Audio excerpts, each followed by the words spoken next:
and will change the way we think about ourselves. You know, some people that got wealth, they stink. Not physically stink, but they got a stink attitude. Because they got so much till they feel like they don't even need God. It's bad when a person gets so many things they feel they don't need God to the point, and used to pray, the same person at one time perhaps used to pray every day, Lord, I need some water, Lord, I need some bread. But now they got so much, they don't pray that anymore. They just send the maid down to the store, get all the bread they got in the store, and buy all the water they got. Because they got to that level, so they become lovers of money. They become lovers of their own selves. And Jesus says we got to be careful of how in the end time that we let the world's things dictate to us, to how we respond to our God. He said, he talked about the word boasters, speaking of bragging. It is an attempt to draw attention to one's own achievements. People always talk about what they got and how many degrees they done got and how many schools they done been to, and you know, there's always up just, oh my Lord, you know, we shouldn't boast. We should just let God do it. Amen. And then whatever you have, you got to understand that if it had not been for God, then you wouldn't have nothing, actually. That's why I never give myself the credit. I work hard for what I get, but I always tell you the story that if God didn't give me the job, it was Jesus that spoke to the personnel lady and told us that this man needed a job. And Jesus spoke to her and she told me, said, you got it. But I never want to take no credit that don't belong to me. All this credit belongs to God. There's something wrong with you when you try to take God's credit, when you know that there was no way you should have been in the position or doing what you're doing, but you won't give it to God. You got to boast about yourself. No, in the end time, the devil will want you to blow your head up to the bus. And then the world will see that you didn't make the biggest mistake of your life because you didn't give it to God and credit God for everything He's done.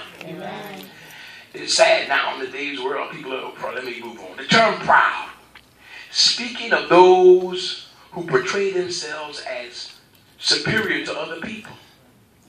There is a pride of intellect, a pride of race, a pride of faith, and even a pride of humility. A civil form of pride that gloats in its own holiness. Pride. We have no reason to be like this. God says, watch out for it in the end time. The word blasphemer describes those who speak invertedly and disrespectfully of sacred things. It is a mark of blaspheming to God. His name, if you say it in vain, it is an act of blasphemy. And the Bible is the work of mere humans, and to declare that Jesus is not God. You got to be careful what you say. You don't want to cross the line and don't realize, oh my God, I crossed the line. Well, you'll know you crossed the line because all kind of strange things will start taking place. You got to be careful. These are the end days. These are the last days. These are the perilous days that Jesus had Timothy, Paul, write about, talk about, to try to encourage us in 2015 to watch out for the snares of Satan, who will always try to distract you, not for a whole minute, but for 20 seconds is all he needs. Do you not know if you look off on the road driving, it don't take a minute, it just takes about 20 seconds before you can run in the back of somebody.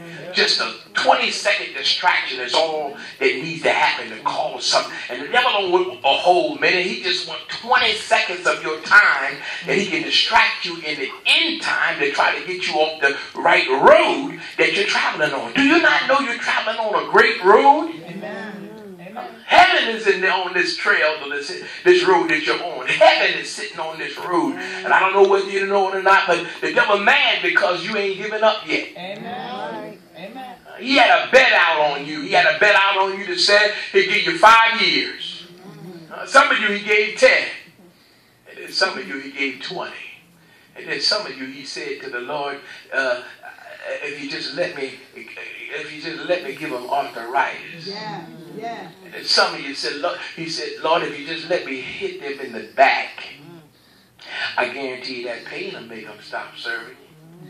Because he already had the story with Job. He said, well, you know, Job only serving you because of what he had. You blessed him so, Lord. He said, but if you could just let me touch some of that he had. Now, I don't know if all of us got the attitude of Job, because if you read the story, he lost a whole lot to the point to the things could not change, amen, his attitude about God. So the devil said, well, can you just let me touch his body? And many of your body been touched. And you still look like it to me. You're proving to God that I'm still faithful. And this is what God wants. God wants some faithful people who are not moved by the circumstances of their health.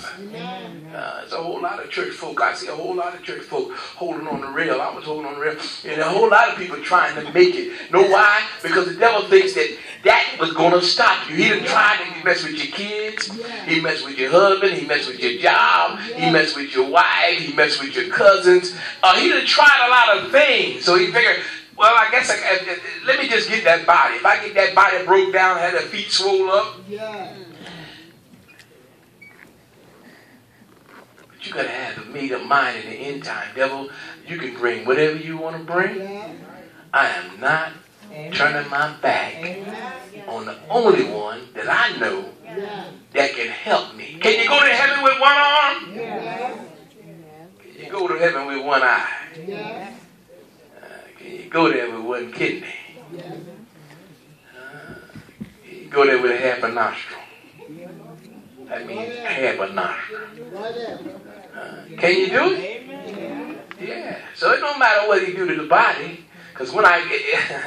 oh, Lord have mercy. Because when I get to heaven, guess what I'm going to get? I'm going to get a nose. I'm going to get a nose you ain't never seen. And you think, these teeth is up. When I get up there, I might even ask the Lord, can I get a little gold trim one? Can you gold trim one of them? You don't think so? Well, the street's going to be paved with gold. Praise the Lord. God bless y'all. That's what when you see me and I got one, say the Lord must be granted his wish. Hallelujah. But anyhow, you got to be careful at the end times. The devil would love to throw just a mere distraction to slow your pace down. Amen. What I mean by that is most of you in this room have an anointing on your life. And everybody's anointing is not the same. Amen. Your anointing is different in every aspect of life. Yeah. Some of you might look at Pastor Karen and say, oh, wow, she got anointing to preach and sing. Yep. So hers is different than what you had. Yeah. Some of you might have an anointing to give. Some of you might have an anointing to serve. Some of you might, like Gregory has, she has an anointing to cup serve. Yeah. Praise the Lord. Hallelujah. Keep the candy jar filled. Praise the Lord.